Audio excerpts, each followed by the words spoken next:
Welcome to this latest edition of the Real Deal Podcast, episode 946, NFL Week 22. I'm your host, Cyril Gerald Quinn, recording this late on a Tuesday evening as we approach February 7th of 2024. We're already in February. This is, of course, Super Bowl week. We have certainly a lot to talk about with the Super Bowl. And already you're seeing Super Bowl caliber type shit happen. You have Patrick Mahomes Sr. getting a DWI, and you have a shitty practice field for the San Francisco 49ers, which to me makes, considering what happened last year in Arizona and in that slick track, that clearly affected the Eagles last year in last year's game. I don't see how this continues to happen if you're the NFL. I just don't understand how a multi-billion-dollar corporation can have a bad field at the Super Bowl or a bad field anywhere. I don't care if it was OTAs in July and August. It's just the NFL makes too much money for this shit. We should not be talking about the field. But we really shouldn't be. 1992, okay. 2024, this should not be a conversation. As far as the Patrick Mahomes Sr., you couldn't wait till after the Super Bowl, or you don't have someone that, it's understandable. Your son won an Air Conference championship. He's going to another Super Bowl. He's the most famous player in the league right now, the face of the league, the best quarterback in the world, the best player in the world. So you want to celebrate? I'm all for celebrating, but damn, there's a thing called lift. What are we doing there? And it had to be bad because I know the officers just come on, man. Come on, Patrick. Come on, Mr. Mahomes. Really? Come on. So I'll bring it up because, me and Rob Sapp all the time used to talk about at these games. Sometimes these games are lost before you step on the field. Barrett Robbins, back in the day with the Raiders just disappearing, literally disappearing before the game and didn't play. He was the all-pro center.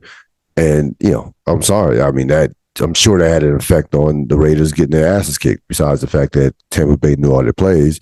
I mean, Stanley Wilson going back to the San Francisco-Cincinnati Super Bowl, the first of the back-to-back for San Francisco in 89 and 88. That game was a nip and tuck game. I mean, it went down to the last second with the 92-yard drive, Montana to Taylor. Stanley Wilson was one of their best players, and got caught out there, drugged up in a hotel room. And again, says that was a very winnable game for Cincinnati for the Bengals back then. So these things, Andy Reid a couple of years ago with, the whole situation with his son. There's stuff that happens before these games, that can cost you the game in essence before you even step on the field. Distraction, you don't want any unnecessary distractions before this game. This game is now in 2024 is bigger than ever. It's taking on a life of its own. There's so many distractions that you have to deal with beyond the normal ticket requests and sponsors and all the shit that goes on, parties and it's just media. Everything is almost a distraction. So it's almost these guys, the focus for this week has to be next. I mean next level. And you don't want any internal distractions. Outside distractions, you're not going to be able to control the attention that the game is getting. But internal distractions, you don't want that at all. And again, as far as the 49ers with the practice field, like I said, this is inexcusable for the NFL, which is a $25 billion corporation, for this to be happening. We should not be talking about a team having a shitty practice field. That should not be the case. And typical NFL, Goodell tries to deny it basically, and you know, there's the field is up to par, and clearly it's not up to par. The team, San Francisco was like, no, this field is not good. Like we're not like it, so typical Super Bowl shit. Somebody doing something stupid and something NFL related that the NFL does to itself to embarrass itself. So, that's part of the course for a Super Bowl week. We'll talk more about the game over the course of this program, but we're going to begin with some themes of the program of the podcast: the Black Eagle and Super Bowl week. Yeah, Mr. Joe Madden, how you doing this morning? I'm fine. Yeah, I think you need to work on your attitude. You got a bad attitude. And I think you ought to kiss my ass. How's that for an attitude? I just wondered. Are you still there? I'm still here. All right. Well, I'm going to give you an attitude. First of all, I'm a grown-ass man. I don't need you telling me what my attitude is. I'm really pissed off at what I'm hearing when I see stupid-ass people who want to be president of the United States that hasn't done a damn thing, can't do anything, who is xenophobic, racist. But here's my attitude towards you. I'm a grown-ass man, brother. And if I want... Hey, you hear me talking? Hey, kid, pot his ass down. And by the way, I'm in charge. We'll get immediately into the deep dive. Of course, late last week, radio and activists lost a legendary figure in Joe Madison. Joe Madison, of course, was a longtime veteran radio personality, but more importantly, he was a longtime activist whose work went beyond what he did on the airways. Joe Madison, had stops in Detroit, Philadelphia, and ended up in Washington. And myself, working at Sirius XM, close now 15 years in DC, I literally would walk past his studio probably thousands of times over the course of my tenure at Sirius XM. Joe Madison, of course, he was a syndicated radio personality for close to 17 years. He started at Sirius XM in 2007. So been a part of 16, 17 years. Had his own wing as far as studio, which had limited access. So just anybody could. It wasn't just anybody who can get in there. Get into that studio. And listen, we're talking about someone, when you reach syndication in radio, that's like the final frontier. It's like my Star Wars fanatics, like becoming a Jedi. Like it is like the highest level of radio you can reach when your show is syndicated. There are a lot of people who can become highly successful radio personalities across the country who don't get syndicated. So you're big time when you reach that level, as far as the numbers, as far as the impact. Joe Madison was different because Joe Madison never compromised his integrity for clicks, for ratings, spoke truth to power. He was about something that was bigger than him, and he was about impacting culture, impacting communities, impacting people in a real way. There's somebody who late in his life, he died at the age of 74, late in his life, not within the last 2 years, went on a hunger strike, lost like 30 pounds. And this is as he's battling cancer. Okay. We're talking about someone who would go over to the Sudan for protests and various things, marching, civil rights. He was about that life in terms of we talk about real activism. Like he was in these streets, like for real. Like for real, he was in these streets as far as activists and trying to make life better for others. Sure, he made, I'm sure, a ton of money off radio. When you reach the level of syndication, you're going to make a lot of money. But it was not about the money. Trust me, when it came to Joe Madison. And he's one of the few radio personalities that reach a certain level without compromising who they are, or chasing the bag. And he's was one of the last of the real radio people. This guy was not a classically trained broadcaster, a classically trained journalist. He was an activist who just did radio at a very, very, very high level. And he took no shit from no one. It was his show. He ran it as he saw fit. He didn't let callers dictate and ramble and no. That wasn't happening.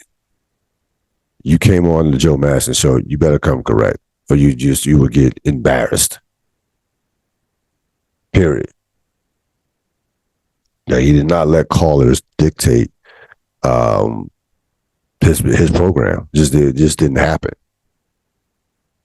And I've heard clips. I'll put a clip on the podcast where he just eviscerated this racist caller who's clearly was a racist, and just I'll put the clip will come on before this segment starts. So I'll make sure to have the clip of this on there. It was hilarious. I listened to it like 10 times when I first heard it. It's like a minute, if that, maybe a little over a minute, but this guy was in control of his show.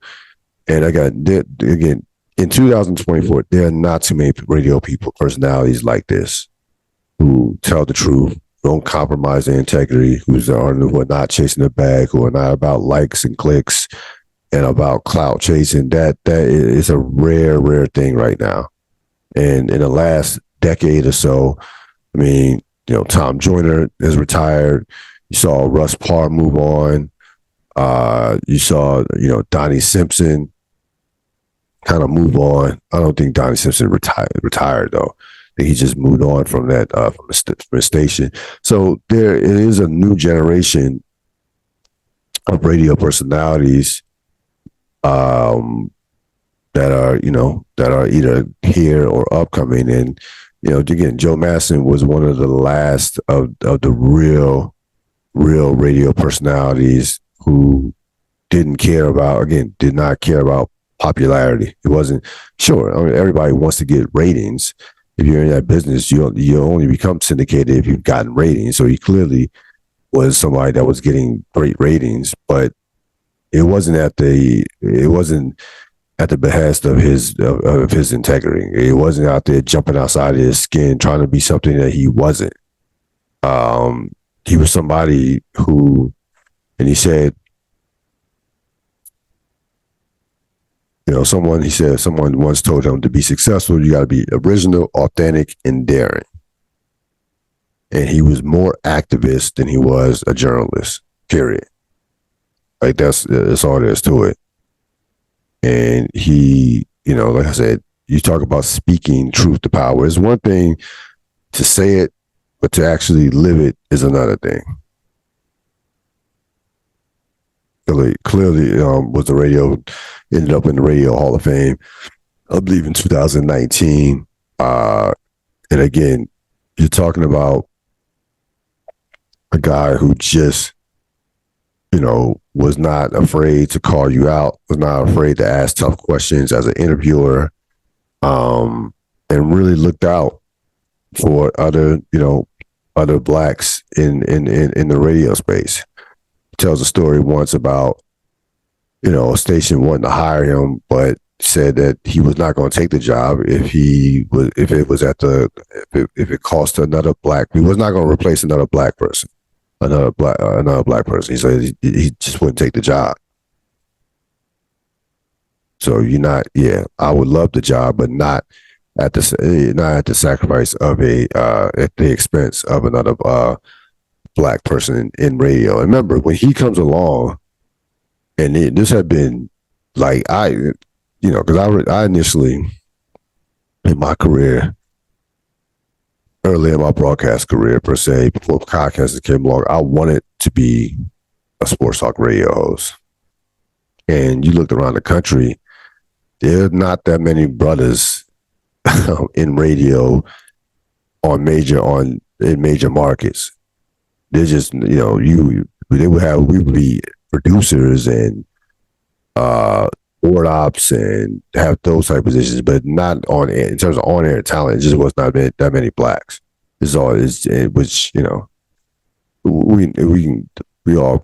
know what the reason for that was. I used to hear excuses why. Well, the pool of candidates is not that great, and so on and so on. Well, why isn't the pool of candidates not that big? There's enough talent out here in terms of personalities and things of that nature. And you've seen over the course between podcasting and like YouTube how much talent that's out there as far as content creators. So it had to get to a situation where people didn't have to depend on a program director hiring them or somebody hiring them to be on air, where you can basically, like myself, can have your own platform, create your own podcast and put it out there. So when he comes along, it was, few and far between as far as black lead radio hosts, let alone get to a level of syndication which he of course got to. So really a groundbreaking, one of the groundbreaking pine of radio, and one of the just more authentic radio personalities of this era, and certainly he sorely will be missed. Not more for the work he did off the radio than even on the air.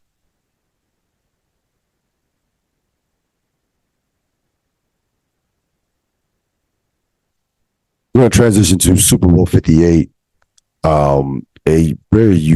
which should be an excellent game, very unique quarterback matchup in terms of Patrick Mahomes Jr. versus Brock Purdy. We're talking about, we know what Mahomes is. I mean, Mahomes is playing for legacy. He's playing for history, trying to go back to back, trying to get closer and closer to being amongst all the greatest quarterbacks of all time. He'll go up another notch. And I think it was on the line for Mahomes in this game. I think if he wins this game, I have to put him probably second all time behind Tom Brady. I think this will put him over Montana. I know Montana has one more Super Bowl, but Mahomes winning back to back, the 6 straight conference championship appearances, which is ridiculous. He would have a 15-3 playoff record. And just physically, he's just a better, in terms of arm strength and things of that nature. He's just physically a better player than Joe Montana. Again, I'm a Montana fan. I understand undefeated. Montana also had an excellent postseason record. I think Montana was 16-7, 4, and more importantly, 4-0 in the Super Bowl with no interceptions. I get it. Montana was probably, gotta say the greatest Super Bowl quarterback of all time. But totality and the fact that he would have done it with a team that is not, at least from an offensive standpoint, the most talented team that the most talented team that Kansas City's had. Defensively, we know how good they are, but offensively, we know that Kansas City, this will be the worst offense that he's played with. So you had that for Mahomes. In terms of Brock Purdy, he's still playing for respect. This is despite the fact that if you look at his credentials, including the postseason, he's 21-5, right? 17-4 in the regular season, 4-1 in the playoffs. His only loss came in a game where he didn't finish because of the injury. Because of the injury last year, because he get knocked out of the Eagles game last year, early in the first quarter. So 4-1 in the playoffs, 21-5 overall. You're talking about he's going to finish in the top 5 MVP candidate, and he's going to finish as the top 5 MVP this year without question. He was one of the better quarterbacks in the league statistically in terms of rating, touchdown passes over the course of the year. of this season, but yet, gets called a game manager by Cam Newton. He wasn't the only person questioning Purdy, as he took some hits when they had some injuries in the middle in that October range where they lost 3 straight.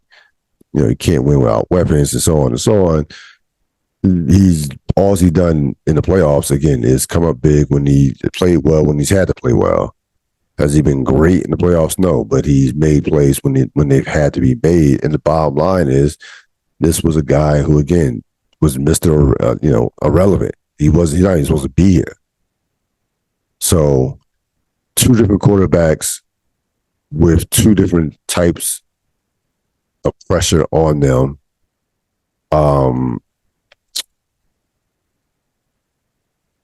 Probably more pressure on San Francisco to win this game,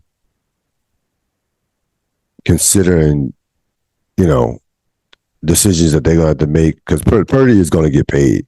It's just a matter of how much. He's going to get paid like a franchise quarterback. Well, he's going to exceed the highest paid quarterback in the league. No, even if he wins the Super Bowl, but he's going to be paid like, he'll get paid like a top 5 quarterback. Right? He's going to get that type of money. Like, they will pay. He's going to get, without question, he's going to get paid. So this game takes on extreme significant importance for San Francisco moving forward, because once he does get paid, they're going to start losing some of that talent. And we've seen this movie before with quarterbacks. Once quarterbacks reach this level, as far as either getting to a Super Bowl, winning a Super Bowl, this is absolute perfect timing for him, because he is about to cash in. So the game probably moving forward in terms of the future of the franchise is probably more important for San Francisco than it is with Kansas City. Kansas City is an ongoing dynasty that is not going anywhere anytime soon.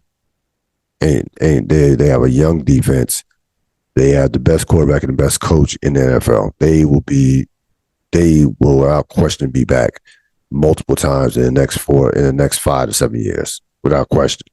Like, I don't have no doubt if Mahomes is healthy and Andy Reid is still coaching, I have no doubts that like I said, we're in the middle of a dynasty with Kansas City. But again, with San Francisco, a little bit different, because they've been on borrowed time with their quarterback situation, with their quarterback not eating into our salary cap.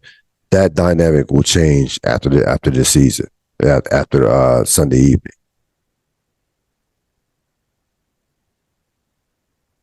So again, it's kind of legacy versus respect when you compare Mahomes to Purdy. And again, it's going to come into this game. This will be considered a quarterback mismatch. So Purdy again will, have to prove himself that he can play at the highest level of levels against one of the greatest of all time in Patrick Mahomes.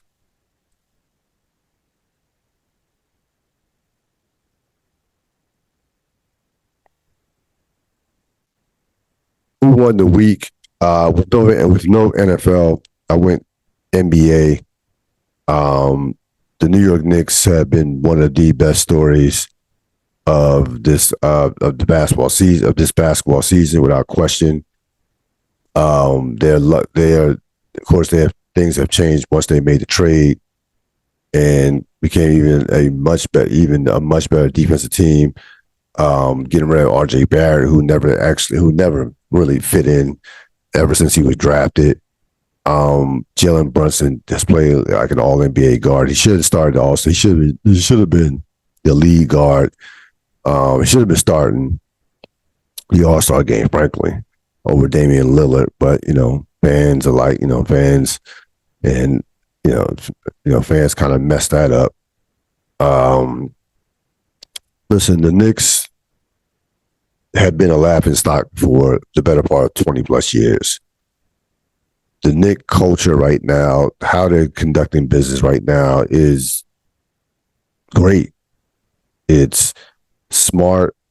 They have not made a rush trade. They haven't chased, fool's gold with some of the players that they've gone after. They've kind of done small moves, smart moves, getting rid of, Porzingis, paid dividends. You get Julius Randle, you get Jalen Brunson, you get Josh Hart. They got some nice role players, some good pieces, good chemistry. And despite what Knicks fans may think, you gotta give Tom Thibodeau credit. Cannot have it both ways with Thibodeau, right? Team's not playing well. Tibbs is not doing this. Well, the bottom line is the team, frankly, has either overachieved or formed at a high level 3 of the last 4 years. 21, they lose to the Hawks. A Hawks team, they ended up getting to the Eastern Conference Finals and took the Bucks to 6 games, the team that, of course, won a championship. Last year, they get to the Eastern Conference semifinals. No one had the Knicks getting to the Eastern Conference semifinals last year. Everybody thought, a lot of people thought Cleveland was going to win that series. They took out Cleveland and lose to a Miami team that ended up getting to the finals. And now this year, they have a legit chance to get to the Eastern Conference Finals. There's no team, if you're a Knicks fan, that should scare you outside of Boston. And you wouldn't face Boston anyways, probably till, they could probably play, depending on where they're seated, play Boston. And, right now, as it stands right now, they're second seed. They finish in a top 3 seed. They won't play Boston to the conference finals. So you want to finish. Boston right now has the best record in the league, best record in the conference. You don't want to be in that 4 or 5 spot where you have to play Boston in the second round. So right now, 2-3 or, that 2-3 spot would be ideal for them to avoid Boston and possibly get to a conference finals. I mean, Milwaukee doesn't scare anybody right now, especially with Doc Rivers coaching them. You have Philadelphia is in shambles with no Embiid. Who knows when he's going to get back? So the East is a little bit open right now, to be perfectly honest with you. A little bit open. And it's not out of the possibility that the Knicks could get to the conference finals. And again, if I'm the Knicks, I don't make a trade. To be honest with you, I don't make unless you're telling me the player I can get can have me in the finals or gives me a chance to win a championship. Then no, they might make a small. We can make a small move. Another guy off the bench, another shooter, something like that. But I'm not. There are moves that there's nothing out there that's worth them affecting this chemistry to chase fool's gold. Continue to be patient. You still have a bunch of draft capital. And, again, who knows? Like LeBron James might opt out of his contract after this year and be a free agent. Like LeBron's in New York is not crazy. It really is not. Because we all know LeBron is obsessed with being the GOAT. You win in Cleveland. You go back home to win in Cleveland. You win the first championship in LA, though it was in a bubble in a decade, post Kobe. You win a championship in New York with the Knicks. In New York with the Knicks, who were one of the laughing stocks in all the sports, let alone just the NBA. Like that is, the GOAT conversation would get very interesting if he came to New York and won a championship. And by the way, it is not out of the realms of possibility that could happen. At least LeBron wants another championship in the worst way. Trust me. Don't think that LeBron, he wants another chip. He wants another chip. So I think if you're a Knicks, you're patient. You continue to make your culture an attractive place for free agents or for stars who eventually are going to end up becoming unhappy, because we get 2 or 3 of those a year, seemingly, in the NBA. And, you go about your business. Like they have a legit chance to get to the Eastern Conference Finals. They defend, they rebound, they have a fearless point guard. Now again, I don't think they can get to winning a championship right now. I don't think they can even get to the finals in terms of beating Boston. But they have a lot of things going for them. They don't have to force. They're in a position where they don't have to force anything. The team is still relatively young. They have a nice set of veterans, of kind of middle veterans like Josh Hart, Anunoby, those guys. And they play hard every night. They play hard every night. They play they unselfish. They play for each other. Now, again, we understand that Randle you still have an issue of Randle being your second best player. And as long as Julius Randle is your second best player, then you're not really in the championship conversation. He can't be your second. Julius Randle cannot be your second best player. Ideally, you want him to be Brunson number 2, Julius Randle number 3, and get that legitimate number 1. Those guys, of course, we know how hard those guys are to find.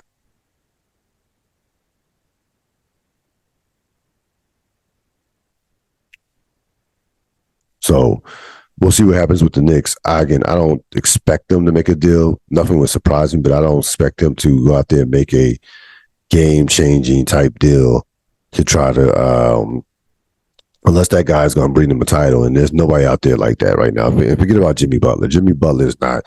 There's zero chance, less than zero chance that the Miami Heat would trade Jimmy Butler. Like the Miami Heat still think that they can compete for a Eastern Conference and possibly NBA championship, and they'll probably be trying to make a move.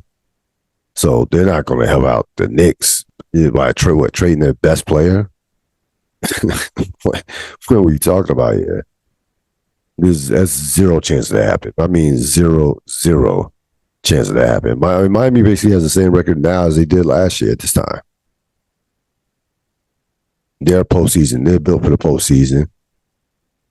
They'll do what they do to get into the playoffs, and they'll be scared the hell out of Boston or Milwaukee or whoever they play in the first round, if not beat them.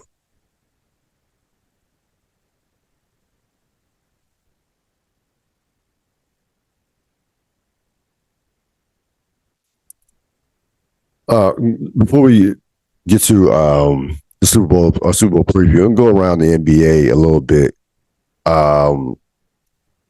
Obviously, the big story is Joel Embiid going down again.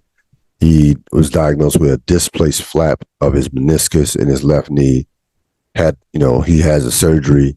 He's going to get reevaluated after 4 weeks. Who knows when Embiid comes back?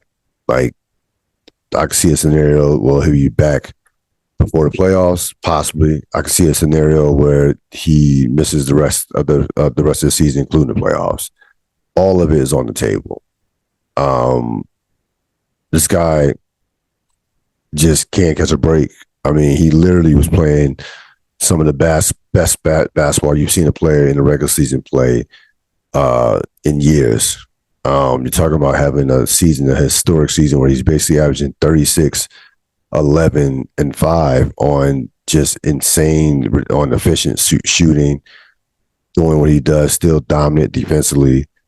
And I really thought the Sixers were one, not even big move, but one small move away from possibly being able to get out of the East and take out Boston and possibly win an NBA championship. Yeah, that's how well Embiid was playing. Like, they get one more piece that they could do some serious damage, especially with the fact that you still really can't completely trust Boston. Boston on paper has the best team probably in the league on paper, but they can't be trusted. They just can't. I've seen Boston with 3-point shots, late game situations in the fourth quarter. There's just something about Boston that just doesn't sit with me in big spots. So the East is out there to be had. Milwaukee, I would never count Miami out. I I don't think the Knicks can win the East. I'm not going to go that far with them. But there are a number of teams that can get to, at worst, the Eastern Conference Finals. But again, getting back to the Sixers and Embiid, this is why if you're the Sixers, you have to treat every year moving forward with Embiid as if it was going to be his last year of his career. You have to go for it every year. You have to be like the Rams were. When the Rams were like, you know what, fuck them picks. That's how you have to do if you're the Sixers, if you're the 76ers moving forward. You have to go all in every single year, every single offseason, every single trade deadline. You should be thinking championship, championship, championship. You cannot treat Embiid like a regular, how is he? 30? You can't, no. It can go at any time with the Embiid as far as these injuries. These injuries are frankly starting to pile up. And this is a guy who remember, he misses basically his first couple seasons in the league because of injuries. So you have to treat Embiid and this is his situation as if he is, as if this is like and the NFL is basically year in and year out. There's no 3 to 5 year plan. There has to be a level of urgency within that organization to win now, like right now, year in and year out.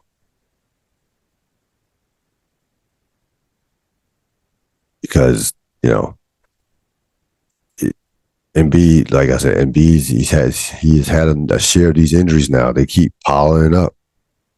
He really has never had a year where he didn't finish with some type of injury, even in the playoffs, even when he played.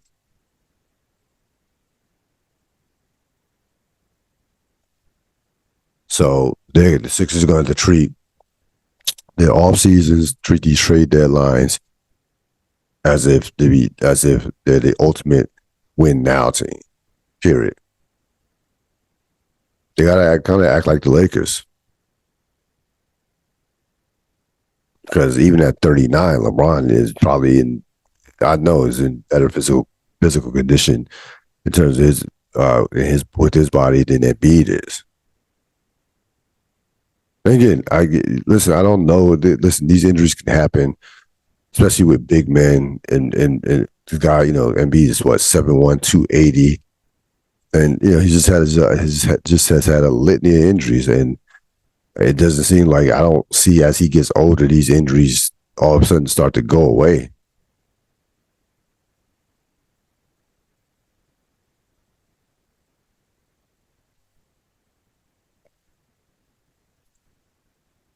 We're going to get to our Super Bowl prediction. Listen, learned my lesson with Kansas City against Kansas City in the Buffalo game. You look at these teams. This game should be a very close game. Like, I expect it to be close. I think, Kansas City, 13 of Kansas City's 20 games this year were decided by one score. San Francisco only had 5 games decided by one score, and I didn't even count the second Ram game because nobody's players played. Kansas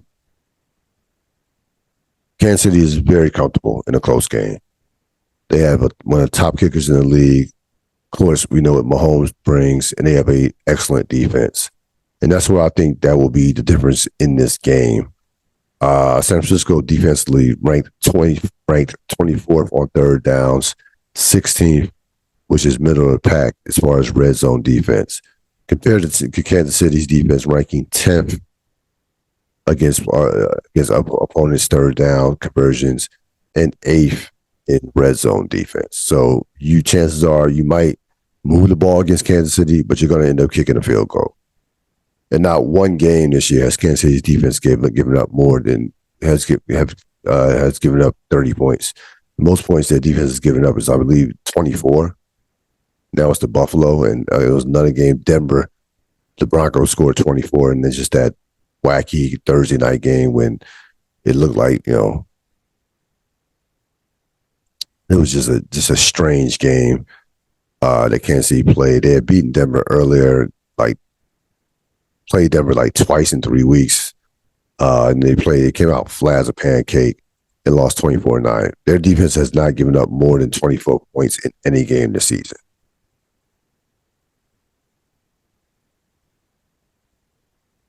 So ultimately, I'm going to go with the team that has the best coach, the best quarterback, the defense that's playing the best, and a better kicker in a game that I think will be absolutely be close.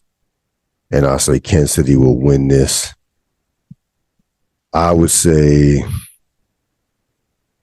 this has 24-21 kind of written all over it. Or maybe 27-24. Might be more points than what we think. San Francisco has a great offense, but again, their defense has been very suspect over the last month. Both Detroit and Green Bay were able to move the ball against San Francisco's defense and left points on the board. Both those teams left a lot of points on the board. Again, I think we're in the midst of Kansas City's dynasty. I think they will end up going back to back. And you'll certainly hear GOAT talk as far as Mahomes versus Brady, which is just not a fair comparison right now. I mean, Mahomes is great. He's an all-time great. Brady has 7 rings. Like one right now, one has 2. The other one has 7. And I don't care about like stats don't mean nothing to me as far as in NFL stats, passing yards, touchdowns as comparisons to Super Bowl rings and winning playoff games. So yeah, Mahomes eventually will pass Brady as far as numbers and stats. But again, until you get rings, it doesn't matter. Like for years, I mean, Montana was passed by a number of quarterbacks in terms of numbers and stats, especially Brady and Peyton Manning. You know what he had? He had 4 chips with no defeats. And I forever kept him at number 1 until Brady got to a point to where it was just like, yeah, he has how many Super Bowls? 5, 6, and 7. When he got to 6, it was like, this is not an argument anymore. It's Brady when he got to 6. Now, I think his 6th one was against the Rams, that 13-3 game. Yeah, it wasn't even debatable anymore once Brady got to 6. 5, like I said, hey, he took a couple losses to. He has 5, but he did lose to Eli Manning twice and lost it. And I think his 5th one was before the Nick Foles loss. What was this? So he won. 4th one's against Seattle. The 5th one was, I think his 5th one was Atlanta. Yeah, that was the 5th one. Yes, 5th one was Atlanta. But up until that point, when he has his 5th one's against Atlanta, but remember, he lost to Eli twice and was about to lose to Nick Foles.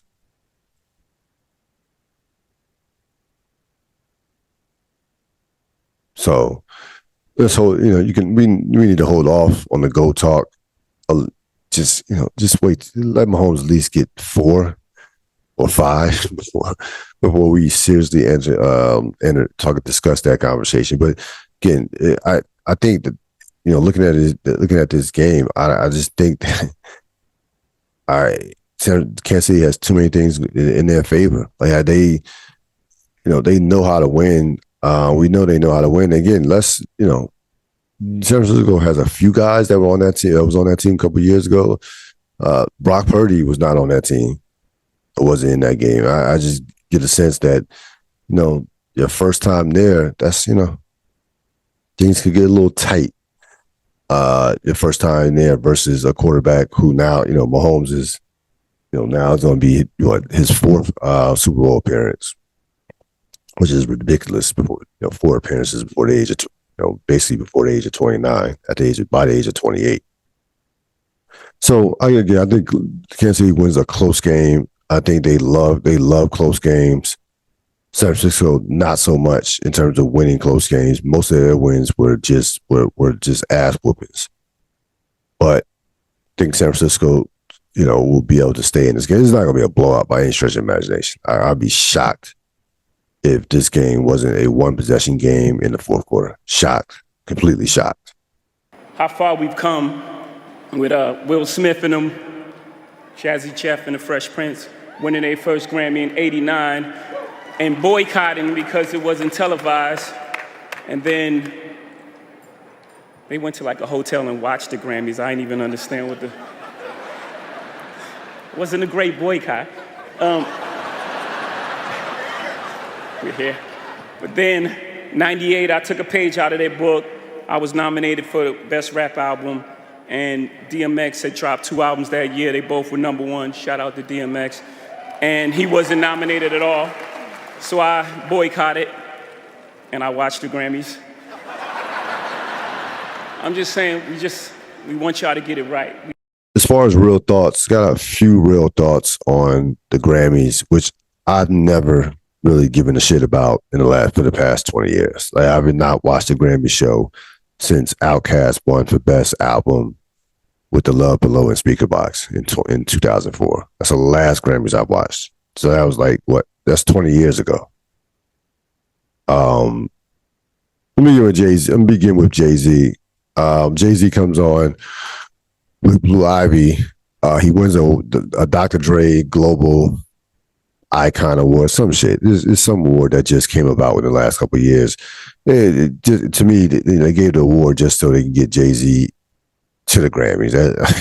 It's just one of those awards like, all right, whatever. Jay-Z needs another Grammy. Like, he has, 24 of his own. So he accepts that award.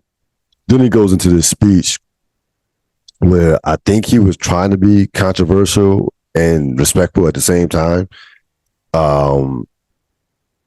Says, in verbatim, how far we've come since the Grammys were not televised in 1989 when Will Smith and DJ Jazzy Jeff did a boycott. Jay-Z does a boycott in '99 because DMX wasn't nominated for Best Rap Album after having 2 #1 albums, and he does a boycott from that standpoint. He didn't come. And then he says, says how far we've come. Well, Killer Mike won 3 Grammys, swept all the rap categories, and none of them were televised. So how far have we really gone from that standpoint, as far as how the Grammys treats hip hop? Keep this in mind. Since 1998, that's coming up on 26 years ago. 3, Bruno Mars in 2018, Outkast in 2004, Lauryn Hill in '99. Those are your 3 hip hop awards. And Bruno Mars and hip hop, let me take him out of it. So basically just Outkast and Lauryn Hill. So basically 2 in the last 26 years. 1 black woman in the last 26 years. And then, he says the second part of his speech, we love y'all, but we just want y'all to get it right. And the direct quote was, I'm just saying, we want y'all to get it right. We love y'all, but we want y'all to get it right. At least get it close to right. Then he goes into the just in life. We gotta show up. Keep showing up. Keep showing up. Forget about the Grammys. You gotta keep showing up until they give you all those accolades you feel you deserve, until they call you champion, until they call you a genius, until they call you the greatest of all time. Feel me? And then that was it. So, and then of course he talked about Beyonce, called them out for not giving Beyonce 1 album of the year on a night where Taylor Swift won her 4th album of the year, which is just, again, I understand Taylor Swift is one of the biggest things in music right now, and the numbers are the numbers, but 4 albums of the year in 14 years, really? Think about that. Yeah. All right. So here's the thing. Jay-Z was applauded a lot for this speech. I think the speech was bullshit. And I'll tell you why it was bullshit. First of all, you're Jay-Z, right? You won 24 Grammys. So yeah, the problem is you keep showing up to the Grammys expecting a different result. Your liberator your oppressor will never be a liberator. Grammys have constantly showed that they don't give a shit about hip hop culture. The Oscars, the same thing in terms of black actors. So I don't understand the need to want the validation of the Grammy Awards. The end part of Jay-Z's speech was very troubling from a standpoint of it just was seeking validation upon validation. Like expecting something from someone. Like, look what he says. Look what he says. Until they call you a genius, until they call you the greatest of all time. Until they give you the accolades you feel you deserve. And again, I've always felt this about NBA players in regards to if the top of the top wanted to start their own league with the amount of capital that they generate in terms of revenue all over the world, they could do it if they were organized enough. Easily, to me.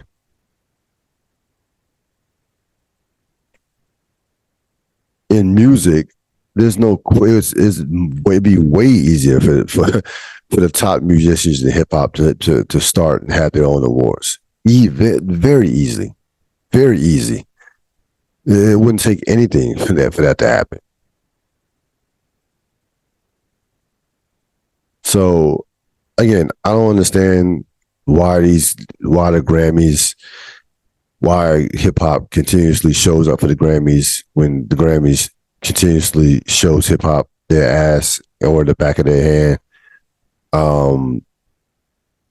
I guess it's just a mindset that's been entrenched to feel like white ice is colder. Like that's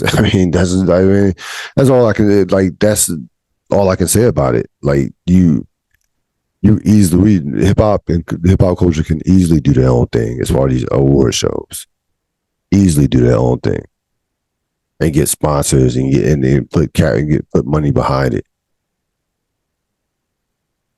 But they just want to wait for the Grammys to change, which the Grammys will never change. The Grammys have the Grammys. Like I said, the Grammys are the Grammys. The Grammys have told you we don't give it throughout the course of the history of music that we don't give a shit about hip hop. In regards, like they've shown you that. I mean, think about like Taylor Swift has won 4 albums of the years in 14 years. And we have a situation where during that time you've had Kanye West with great music. You've had Kendrick Lamar. Pimp a Butterfly was one of the best albums of the decade in the 2010s. Think about how much talent that you've had, Beyonce. Even this year, SZA, that album was ridiculous. That came out in 2022. There's been a boatload of talent that has come out in the last decade or so, in the last 14, 15 years, that don't have shit to show for it in regards to album of the year. But yet we keep depending on thinking that it's going to change. And again, Jay-Z has collected 24 Grammys. He's won 24 Grammys. Like, if you really want to send a message, boycott the awards. Don't go. Like, Jay-Z does not need the Grammys. He doesn't. He's a billionaire. He's one of the greatest rappers of all time. He's one of the most important musicians in the history of music, period. Not just hip hop, just in all of music in the 21st century, for that matter, or ever, for that matter. But again, you got to remember who you're dealing with. You're dealing with a guy who told us we're past kneeling. You're dealing with a guy who is in cahoots with the NFL with the halftime show. So again, Jay-Z's move last night was not about the culture or defending the culture. It was about Jay-Z and Beyonce. That's what it was about. It was completely self-serving. Completely self-serving for the Carters. That's what it was about. It served the Carters. Let me tell you that my daughter has her own Grammys. Let me tell you that my wife deserves, deserves to have at least one album of the year.